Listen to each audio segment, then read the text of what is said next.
This class today is about language, and language is to a large extent where the action is.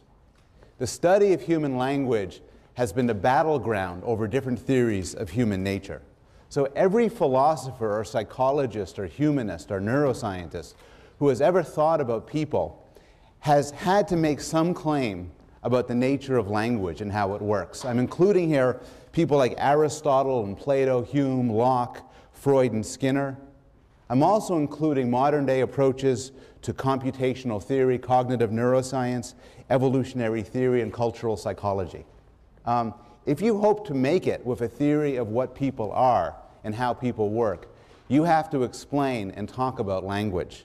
In fact, language is sufficiently interesting that, unlike most other things I'll talk about in this class, there is an entire field devoted to its study, the field of linguistics, that is entirely devoted to studying the nuances and structures of different languages. Now, I'll first, before getting into details, make a definitional point. When I'm talking about language, I'm meaning systems like English and Dutch and Walpuri and Italian and Turkish and Urdu and what we've seen and heard right now in class in the demonstration that preceded the formal lecture.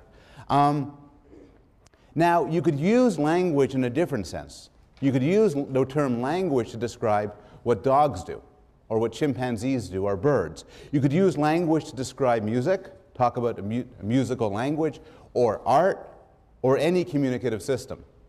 And there's absolutely nothing wrong with that. There's no rule about how you're supposed to use the word language. But the problem is, if you use the word language impossibly, incredibly broadly, then from a scientific point of view, it becomes useless to ask interesting questions about it. If language can refer to just about everything, from English to traffic signals, then we're not going to be able to find interesting generalizations or do good science about it.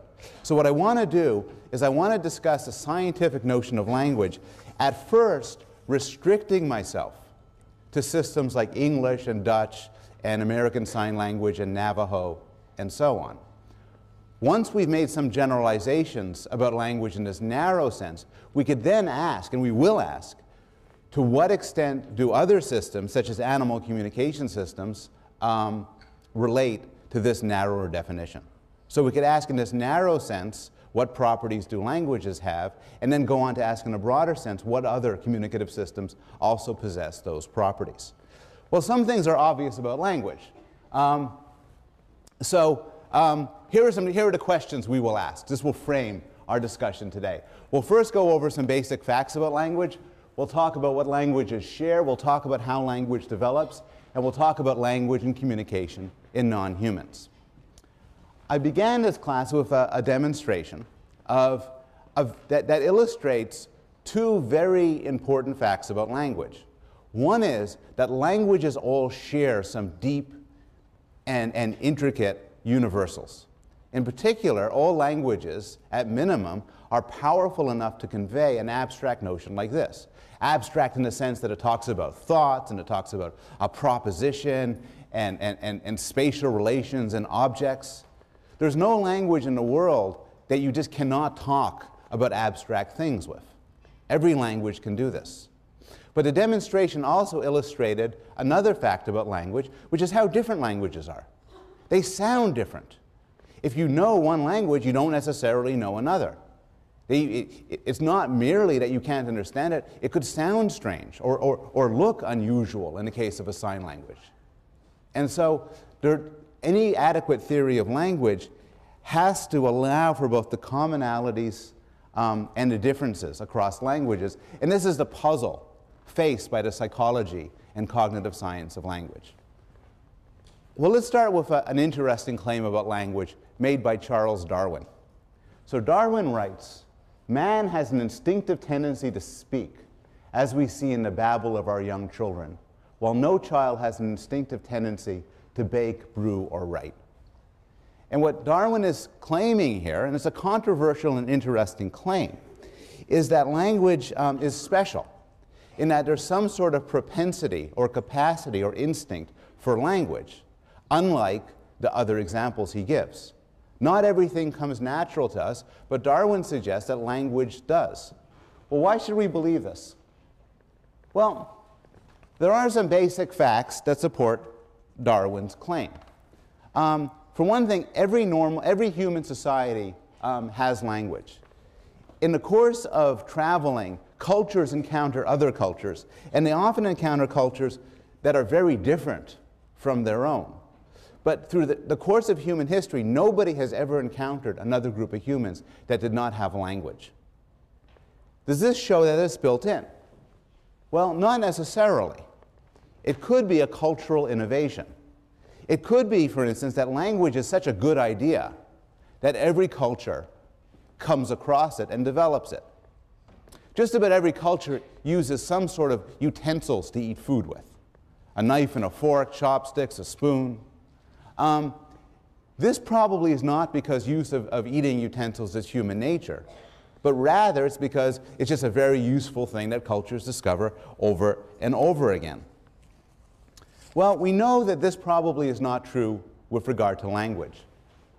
And one reason we know this is because of the demonstrated case studies where a language is created within a single generation. And these case studies have happened over history. The standard example is people involved in the slave trade. The slave trade revolving around tobacco or cotton or coffee or sugar would tend to mix slaves and laborers from different language backgrounds, in part deliberately so as to avoid the possibility of revolt. What would happen is these people who were enslaved from different cultures would develop a makeshift communication system so they could talk to one another. And this is called a pidgin, P-I-D-G-I-N, a pidgin. And this pidgin was how they would talk. And this pidgin was not a language. It was strings of words borrowed from the different languages around them and put together in sort of haphazard ways. The question is, what happens to the children who are raised in this society? And you might expect that they would come to speak a pidgin, but they don't. What happens is, in the course of a single generation, they develop their own language.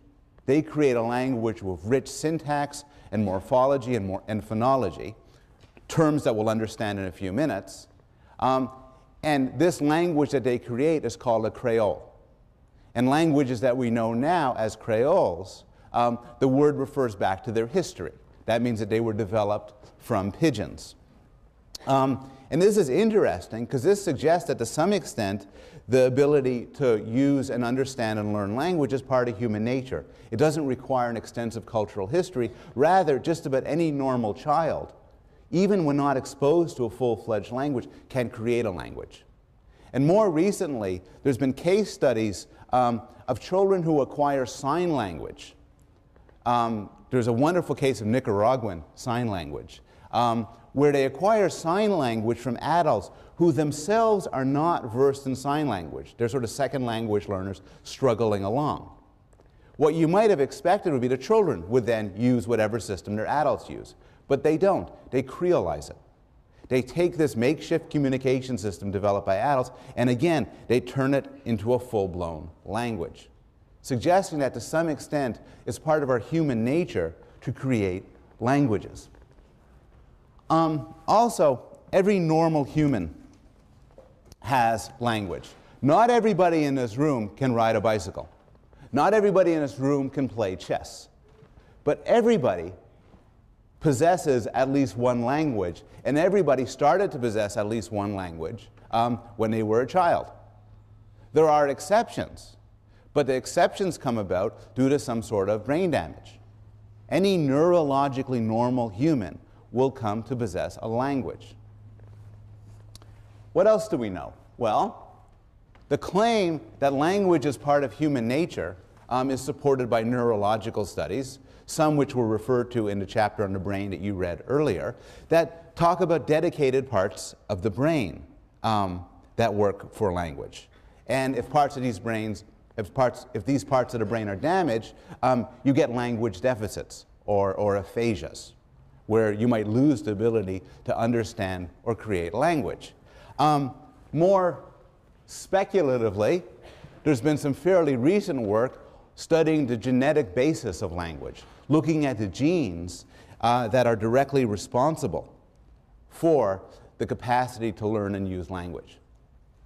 And one bit of evidence that these genes are implicated is that some unfortunate people have point mutations in these genes, and such people are unable to learn and use language. So, in general, there's some support, at least at a very broad level, for the claim that language is in some sense part of human nature. Well, what do we mean by language? What are we talking about when we talk about language? We don't want to restrict ourselves, for instance, to English or French. What do all languages share? Well, all languages are creative. And this means a couple of things. One meaning is the meaning emphasized by René Descartes.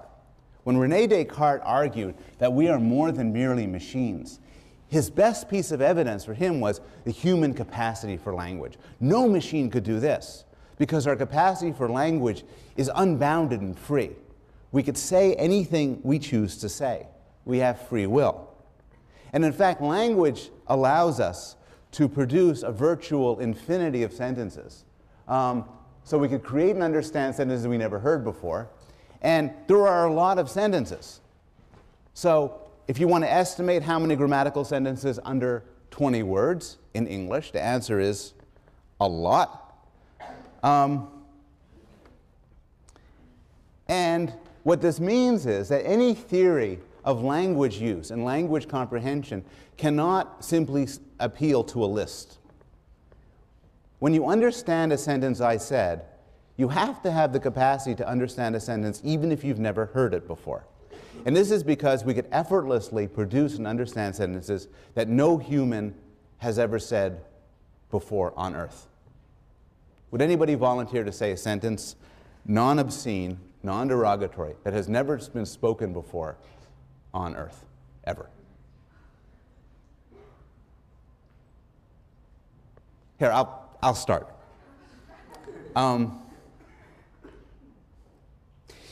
It's surprisingly easy to get a purple tie on eBay if you don't care much about quality. I can imagine no one else in the world has said this before. I am upset that one cannot easily download Buffy the Vampire Slayer through iTunes. Now, it's possible somebody said both those sentences before, but you probably have not heard them, but you understand them immediately. So how do you do it? Well, you have rules. You have rules in your head. You've learned what the words mean, but you have abstract and unconscious rules that take these words, figure out the order, and in a fraction of a second, give rise to understanding. And that's the sort of thing linguists study. So, take some standard examples from the linguistic study of English, and bear in mind the rules we're talking about here are not rules you explicitly know. They're automatic rules of the same sort we're going to talk about in the context of visual perception, in that they're implicit and unconscious and not accessible to explicit understanding. So for instance, immediately you read, "The pig is eager to eat," versus "the pig is easy to eat."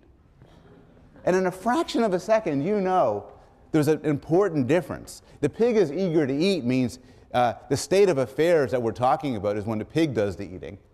The pig is easy to eat is when the pig is being eaten.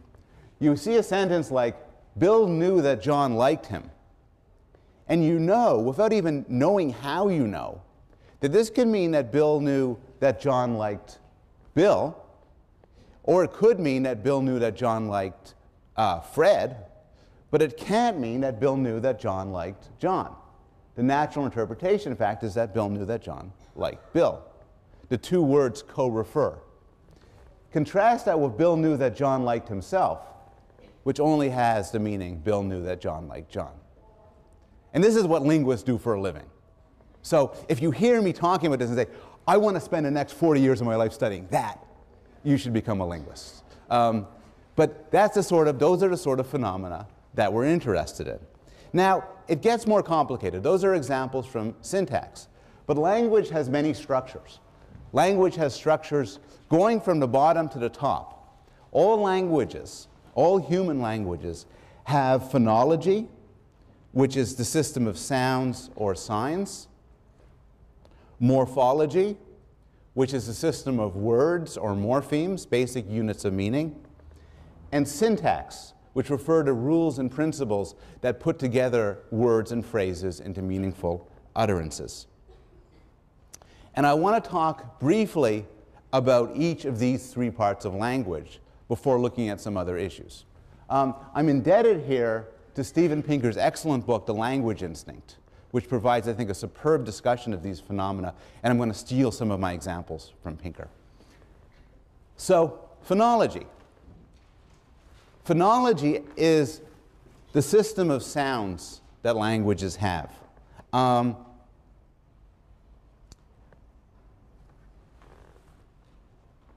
There's a subset, there's a list, a finite list of possible sounds that language can use. I'm going to put aside for the moment the question of sign languages and how they work. We're going to talk about them in a little bit. The idea is that English has about 40 of these phonemes. So if you're a native monolingual speaker of English, you hear speech, and each sound you hear is categorized as falling into one of those 40 phonemes. So for example, English has a phoneme of L, and a phoneme of R. And so an English speaker can hear the difference between lip and rip.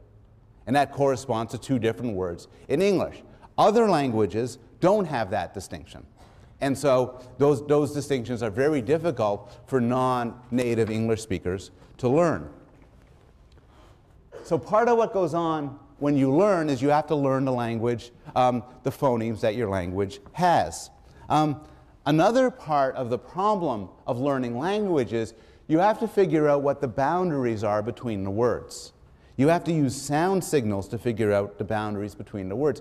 Now if the only language you've ever heard is English, that's going to seem like a really weird example of a problem, because you're listening to me speak, and in between each of my words you're hearing a pause. You don't have to be very smart to figure out where one word begins and one word ends. But the pause is a psychological illusion. If you were to talk into an oscilloscope that measured your sound vibrations, there are no pauses between the words. Rather, the pauses are inserted by your mind, as you already know where one word begins and another one ends, and you insert a pause at that point. You could see this when you hear a language you don't already know. So for those of you who have never heard French before, when you hear somebody say, "Je ne sais pas," you could say, "Remarkable. French has no pauses between words." And now a French speaker, of course, hears "Je ne sais pas." For Hebrew, I know one sentence in Hebrew, which I think is a request for the bathroom. But if you don't know Hebrew, there's no pauses. And the truth is, when you each gave your demonstrations, nobody spoke properly. Because nobody spoke, here's the sentence, glorp, fendel, smug, wuggle. Rather, you all sounded like blah, blah, blah, blah, blah, without any pauses. Because I don't know your languages. Children come into the world without knowing any specific language. And so they have to learn pauses. They have to learn to interpret sounds in context. And sometimes they make mistakes. They get problems of segmentation. And there's some illustrations you could see the mistakes if they're trying to repeat back something that's already known within a society. So songs are a good example. These are excerpts from children. I'll never be your pizza burnin'. Anybody figure out what that corresponds to? Beast of burden, very good. A girl with colitis goes by. Somebody? The ants are my friends, they're blowing in the wind. And this is a religious one. Our Father which art in heaven, hallowed be thy name. Lead us not into Penn Station. Now, phonological understanding illustrates all sorts of aspects of language processing, and in fact of consciousness. Because remember I said that typically when you hear a sentence, you manufacture in your mind gaps between the words. Typically, when there's something which is unclear, you'll fill in the gap and figure out what the word is, and you'll hear it that way. So there's a few examples. The best examples, again, are for when it goes wrong. So a classic example is from the song Super Freak by Rick James. I got a big lecture about copyright laws, and this is going to violate most of them. Rick James is going to be sitting staring at the web 2 years from now saying, hey, that's my thing. Okay, so I want you to listen to this line. I'm sure most of you have heard this before, but I want you to listen closely. What was that last line?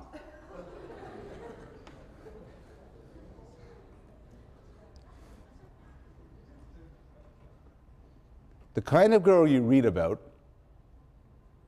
Well, it turns out that nobody really knows.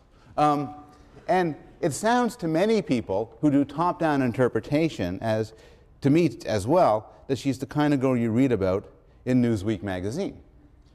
But that makes no sense at all, given that you don't want to bring home to mama, and it's not the... And in fact, if you check the notes on the song, she's in fact the kind of girl you read about in New Wave magazines. Now, when you listen to it then, again, knowing that, you hear it that way. Now, this is known as top-down processing. Top-down processing is an example of when you know what something is, you hear it that way. And this is extremely useful when it comes to filling in gaps in sounds. In normal conversation, if I'm to say a sentence, you won't hear that as cough, uns. Rather, you hear sentence. You fill in the gap. This can lead to problems. The problem it's led to in my life revolves around the song Get Crunk. Because I heard Get Crunk, and my children asked me if I would buy them Get Crunk from iTunes. My children are 8 and 10. And now Get Crunk, as I was aware from having heard it before, involves a consistent refrain of Get Crunk, extremely bad word. Get Crunk, extremely bad word. And so I said no. And then they said, well, there's a clean version up. So I downloaded the clean version. Unfortunately, knowing what the clean version, knowing what the word is, means to me the clean version is not very clean. Now, I will add, before people write letters and stuff, this is the clean version. Thank goodness they took away that obscene word. Okay. So top-down processing affects how we hear things. Usually, almost always for the better. And in fact, this is a theme we're going to return to next class when we talk about vision. Because the same thing is going to happen there. How we see the world is often confusing and befuddled, but what we know can clear things up. Same with sound. Morphology is the next level up. Phonology is sounds. Morphology is words. And human language uses this amazing trick described by Ferdinand de Saussure, the great linguist, as the arbitrariness of the sign. And what this means is we can take any arbitrary idea in the world, the idea of a chair or a story or a country, and make a sound or a sign to connect to it. And the link is arbitrary. I mean, you might choose to use the word for dog as woof woof because it sounds like a dog. But you can't use a word for country that sounds like a country. You could use a sign language thing for drink that looks sort of like the act of drinking.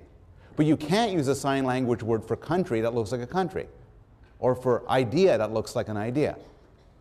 So the way languages work is it allows for arbitrary naming.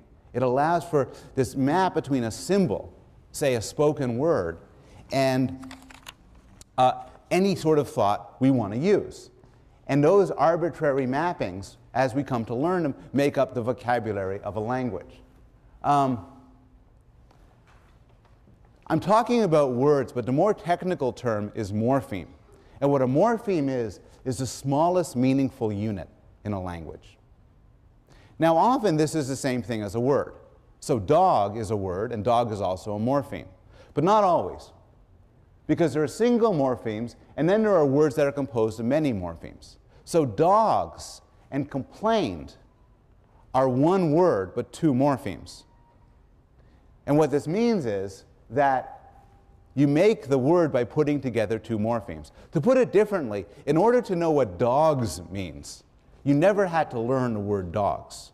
All you had to know is the word dog and the plural morpheme s, and you could put them together to create a word. How many morphemes does the average speaker know? The answer is fairly startling. The average speaker knows, as a lowball estimate, about 60,000 words. I think the proper estimate is closer to 80,000 or 100,000. What this means, if you average it out, is that since children start learning their first words at about their first year of life, they learn about 9 new words a day. And it's not a continuous 9 words every day. It goes up and down depending on the age. But still, the amount of words we know is staggering. How many of you know more than one language pretty fluently? Those of you who know other languages might have in your heads 200,000 words or 300,000 words. And you're accessing them in a fraction of a second. It could legitimately be seen as one of the most astonishing things that people do. Finally, syntax. So we have the sound system of a language, the phonology. We have the words of a language, the morphology. But all that gives you is dog, cup, chair, house, story, idea. That won't allow us to communicate complicated ideas. So the final step in the story is syntax. And syntax refers to those rules and principles that allow us to combine words into phrases and phrases into sentences. And syntax uses another neat trick. And this is defined by Wilhelm von Humboldt as the infinite use of finite media. So here's the question. Your vocabulary is finite. There's just so many words. You have to learn them one by one. But you could produce a virtual infinity of sentences. How can you do that? How can you go from a finite list of symbols to an infinite number of sentences? And the answer is, you have a combinatorial system. Now, language is not the only thing in culture or nature that has this sort of combinatorial system. Music also has a combinatorial system. There's a finite number of notes, but a limitless number of musical compositions. DNA also has this sort of combinatorial system, where you have a finite number of, I guess, bases or amino acids that could combine to a possible infinity of strings, of DNA strings. So how does this happen? Well, the infinity mechanism, and many of you will be familiar with this from mathematics or computer science, is recursion. And there's a lot to be said about this, but it can be pretty simply illustrated in language. So here's an example of a simple language. It's actually close to how linguists describe normal languages, but it's very simple. It has 3 nouns, Fred, Barney, and Wilma, and 2 verbs, thinks and likes. It's a very simple language. And 1 rule. And the way to read this rule is, you make a sentence by taking a noun, any noun, putting a verb after it, and then following that verb with a noun. Now, when you do this, How many, and then so for instance, you get the sentence, Fred likes Wilma. When you do this, how many possible sentences are there? Can we just take a second? Okay, any guesses? 18. The sentences are Fred likes Barney, Fred likes Wilma, Fred thinks Barney, Fred thinks Wilma, and so on. The three nouns followed by any of the two verbs, followed by any of the three nouns. That is not a very interesting language. But now, take a more complicated language. Same vocabulary, the same three nouns, the same two verbs, the same sentence. But now one other sentence. This sentence expands to a noun followed by a verb, followed by a sentence. And there you get recursion. You have one rule invoking another rule. And then you can get a sentence like, Fred thinks Barney likes Wilma. And here you get a potential infinity of sentences. And this is obviously a toy example. But you could see the use of recursion in everyday life and in everyday use of language. You could say, John hates cheese. My roommate heard a rumor that John hates cheese. It disturbed Mary when I told her that my roommate heard a rumor that John hates cheese. I was amazed that it disturbed Mary when I told her that my roommate heard a rumor that John hates cheese. Professor Bloom devoted way too much of his lecture talking about how I was amazed that it disturbed Mary when I told her that my roommate heard a rumor that John hates cheese. It really bothered me that, and there's no limit. There's no longest sentence. You could keep producing a sentence deeper and deeper embedded until you die. And this is part of the power of language. Now, the syntactic rules are complicated. And one of the puzzles of syntactic rules, or one of the issues of them, is that different rules can conspire to create the same sentence. So you take a sentence like, this is a classic line from Groucho Marx, I once shot an elephant in my pajamas. How it got into my pajamas, I'll never know. And the humor, such that it is, revolves around the ambiguity of rules that generate it like this versus like this. Often, to illustrate the issues of ambiguity, people have collected poorly thought out headlines and newspaper reports that play on, that inadvertently have ambiguity. Complaints about NBA referees growing ugly. That's the beauty of that structure. Kids make nutritious snacks. No one was injured in a blast, which was attributed to the buildup of gas by one town official. Last summer, I was in Seoul visiting Korea University, and the big headline there on the front page was, General arrested for fondling privates. Now, there actually is,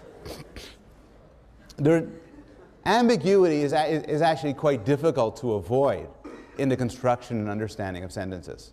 It's one of ways in which it's often difficult to write clearly. And in fact, there's a whole subfield of the law involving the use of linguistic theory to disambiguate sentences both in the Constitution, in legislation, as well as in some criminal cases. And there was, several years ago, a very serious criminal case that rested on a sentence. And here's what happened. There were two brothers, one of them retarded, and they get into a robbery, and a police officer sees them and points the gun at them, and one of the brothers points a gun at the police officer. The police officer shouts for the brother, the non-retarded brother, to drop the gun. Actually said, give me the gun. The retarded brother shouted, let him have it. Whereupon the brother shot and killed a police officer. Now the brother who did the shooting was plainly a murderer. What about that brother who shouted, let him have it? Well, it depends on, on how you interpret that sentence. Because the sentence is beautifully ambiguous. It could mean, shoot him, let him have it. Or it could mean, Give him the gun. Let him have it. And in fact, a trial, which I think somebody could, if people of this know about this, please send me an email. My understanding was he was found guilty.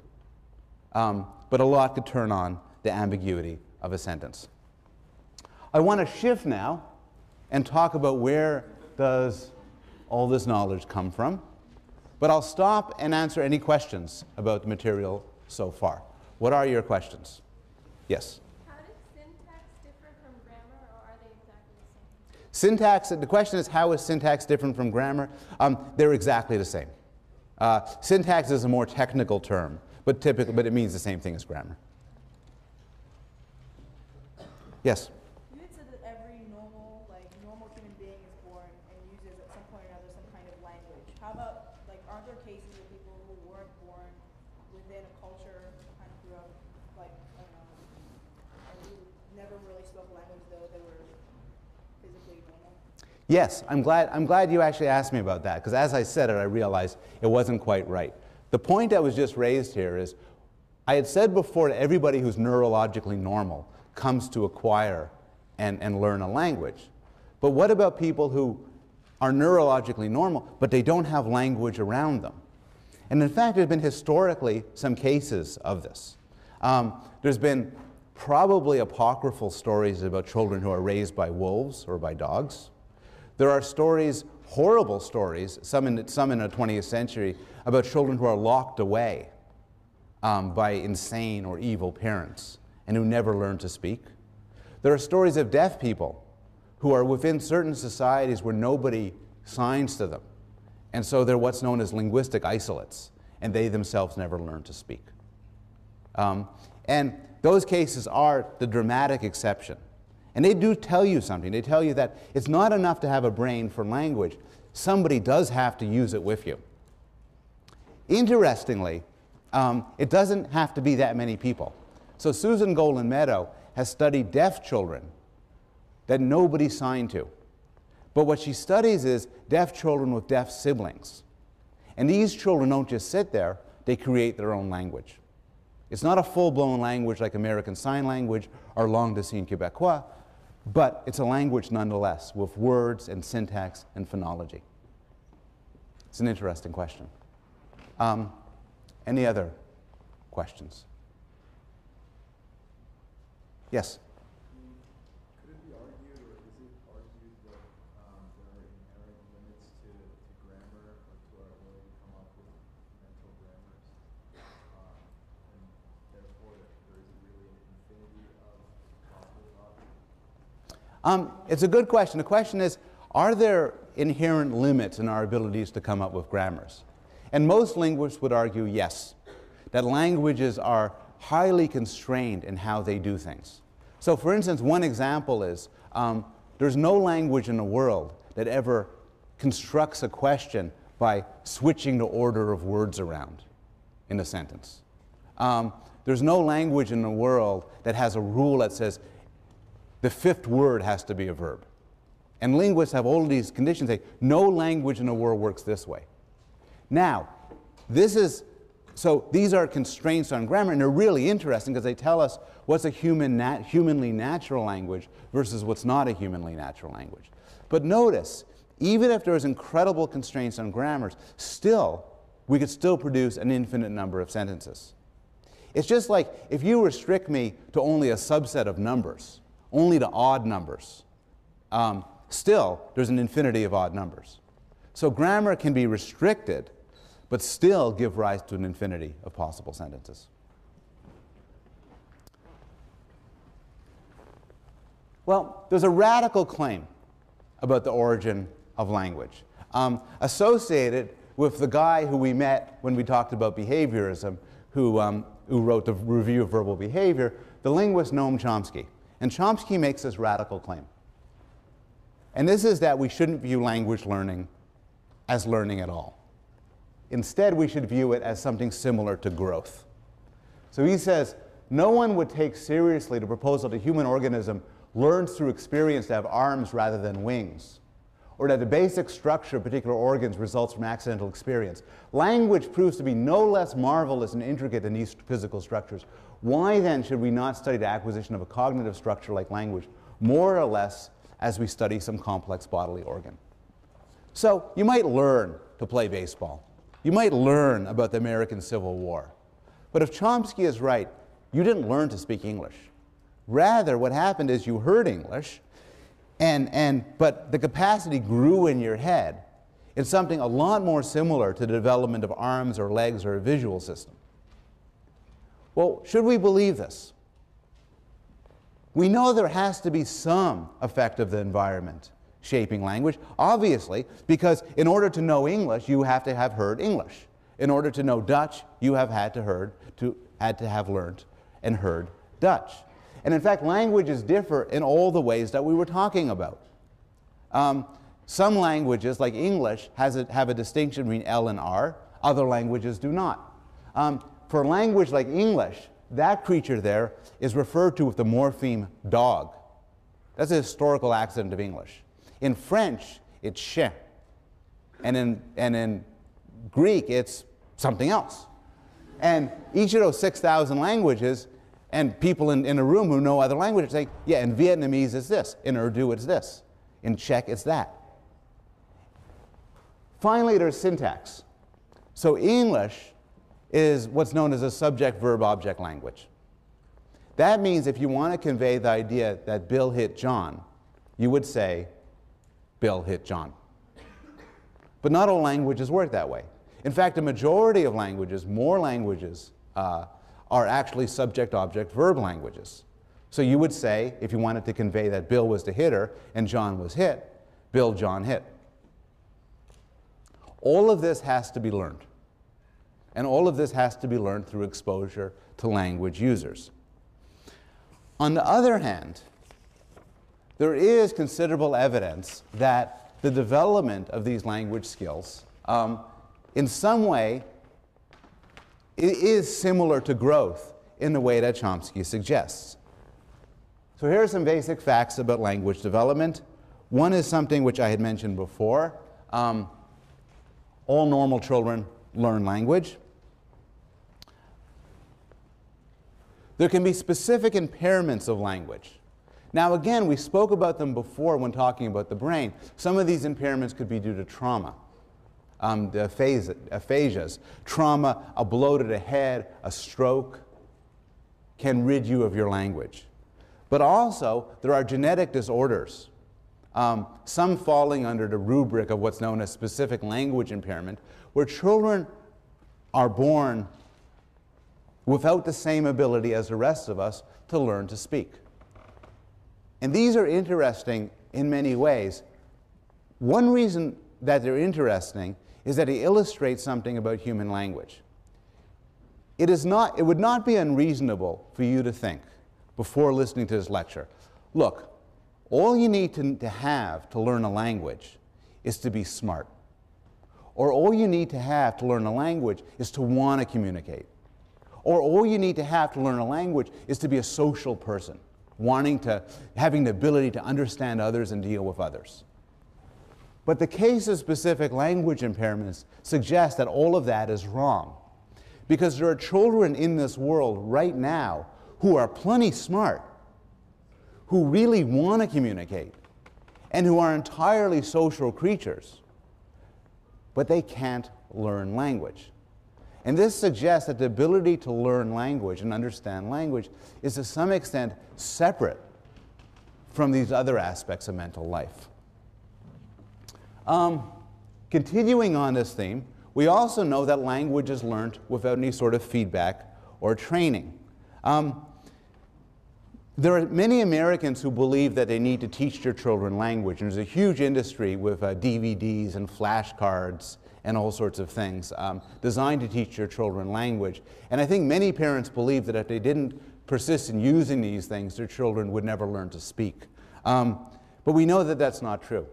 We know that this isn't true because there are communities where they don't speak to their kids. They don't speak to their kids because they don't believe it's important to speak to their kids. Some linguists would interview adults in these communities and say, why don't you speak to your babies? And these adults would respond, it would be ridiculous to speak to a baby. The baby has nothing to say. You might as well just speak to your dog. And then the American linguist would say, yeah, we speak to our dogs. Americans and Europeans speak to everything and everybody. Other cultures are more picky, and they don't talk to children until the children themselves are talking. This doesn't seem to make much of a difference in language learning. Some studies have, motivated by Chomsky's work, motivated by Chomsky's critique of Skinner's verbal behavior, have asked, what if we just looked at children within the United States? Don't these children get feedback? And the answer is yes and no. So your average highly educated Western parent does give their children feedback, based on what they say. But they don't typically give feedback based on the syntax or grammaticality of what they say. The example given by Brown and Hanlon in the classic study in the 1970s is they did all these studies looking at what children say and how parents responded. And it turns out parents respond not to the grammatical correctness, but to the affect or cuteness or sociability of the utterance. So for instance, if a child says to his mother, "I loves you, Mummy," it's a very unusual parent to say, "Oh no, the verb agreement is mistaken." You've added a redundant S. It's not appropriate. Similarly, if a child is to say, I hate your guts, Mother.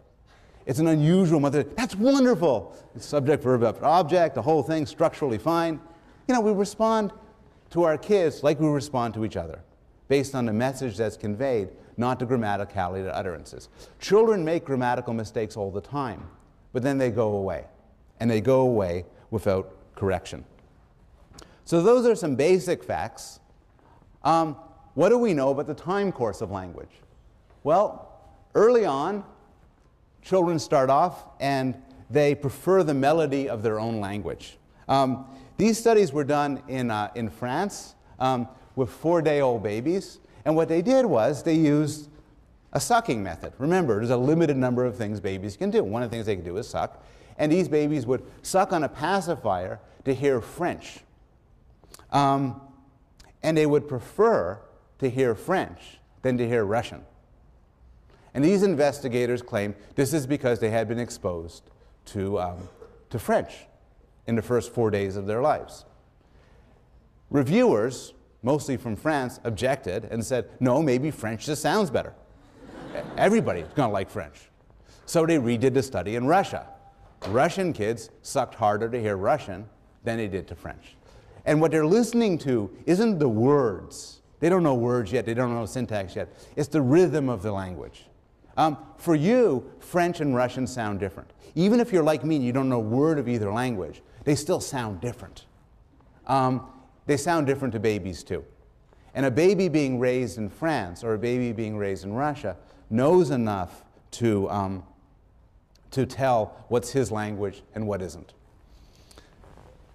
Early on, children are sensitive to every phoneme there is. So English-speaking children, for instance, English-speaking babies who are born in the United States can distinguish between English phonemes like lip and rip, but they can also distinguish between phonemic contrasts that are not exemplified in English, such as phonemic contrasts in Czech or Hindi. Yes? I'm wondering if you can say the wrong things to infants, based on what you're saying before. Because I was in France one summer, and met some neighbors there, and I hated these guys. I thought they were stupid. Because they, not because they were French, but because they had a baby. And the baby would gaggle and coo, and they would respond in similar terms. They would gaggle and coo back at a baby. And I hate these people. I've been involved in for the last 6 years, because as far as I know, I don't have any babies.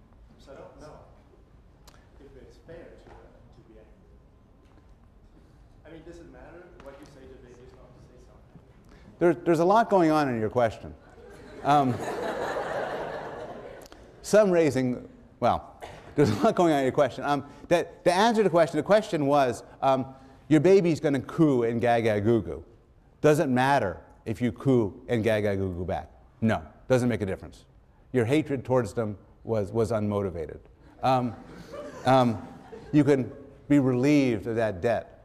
Or I know you feel bad now, I guess. If you speak to your children in perfect English, it's very strange. You know, nobody speaks to their babies in, you know, hello, son, it's time to, no, let's go. Yeah. Okay, well, change your diaper right now. Stay still. That's bad parenting, sounds kind of silly. What most people do is, oh, you're such a cute little baby. And it probably, there's evolutionary psychologists debate the function of why we talk funny to babies. And some people have argued it does help their language learning. And some people have argued instead that what it does is it calms them. They like to hear the music of a smooth voice and so on. But whether or not you do so doesn't seem to make a big difference. It is very difficult to find any effect of how parents talk to their kids on how their kids learn language, particularly when it comes to babies. So early on, babies are sensitive to all phonemes, and then that goes away. Around 12 months of age, it goes away. This is one thing you were much better at when you were a baby than you are now. When you were a baby, you were a multilingual fool. You could understand the sound differences of every language on earth. Now, if you're like me, you could barely understand English. You narrow down till you're sensitive just to the language you hear. And this narrowing down is largely in place by about 12 months of age. Around 7 months is babbling. And I want to stop at this point to go back to the issue. I promised you I would turn a bit to sign language. And I want to describe now a very elegant, I want to show a little film now of a very elegant series of experiments looking at the question of whether babies who are exposed to a sign language babble. One of the real surprising findings in my field over the last 10, 20 years has been that the acquisition of sign languages has turned out to be almost exactly the same, in fact, as far as we know, exactly the same as the acquisition of spoken languages. It didn't have to be that way. I mean, it could have been just as reasonable to expect that there'd be an advantage for speech over sign. That sign languages may be full-blown languages, but, you know, they're just harder to learn because the brain and the body have adapted for speech. It turns out that this just isn't the case. It turns out that the developmental milestones of sign languages and the developmental milestones of spoken languages are precisely the same.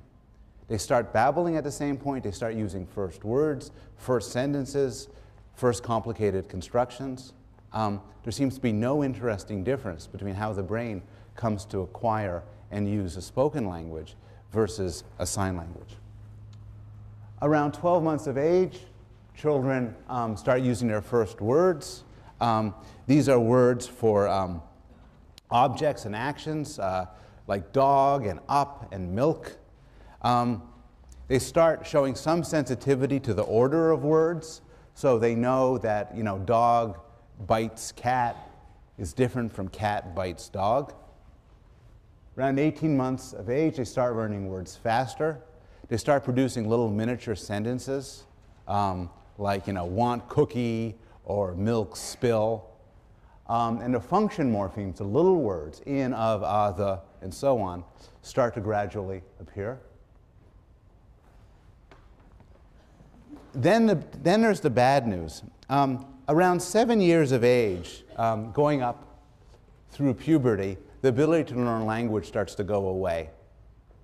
The best work on this has been done by Alyssa Newport and Sam Supala, who have studied people who have been in the United States for many, many years, like 30, 40 years, and seeing how well they have come to speak English. And it turns out the big determinant of how well you speak English as an immigrant isn't how smart you are. It's not how many family members you have when you're here. It's not your motivation. It's how old you were when you started. It turns out that if you start learning a language, a second language is where most of the work's been done, within the first few years of life you're fine. You'll speak like a native. But then it starts getting worse and worse. And once you hit puberty, suddenly there's huge variation in the abilities you have to learn language. It is very rare, for instance, for somebody who has learned English past puberty to speak without an accent. An accent is very hard to shake. And it's not just an accent. It's also other aspects of phonology, syntax, and morphology. It's like the part of the brain that's responsible for language learning is only around early in development. And if you don't get your language by then, it'll just run out. I want to begin next class with this question, the question of animals, and that will shut down the language learning part. But one thing I'll put up here is your second reading response. So I'll also put this up on Wednesday, and by Wednesday you might have be in a better position to answer this question. But I'll continue with language on Wednesday, and then we'll also talk about vision, attention, and memory. I'll see you then.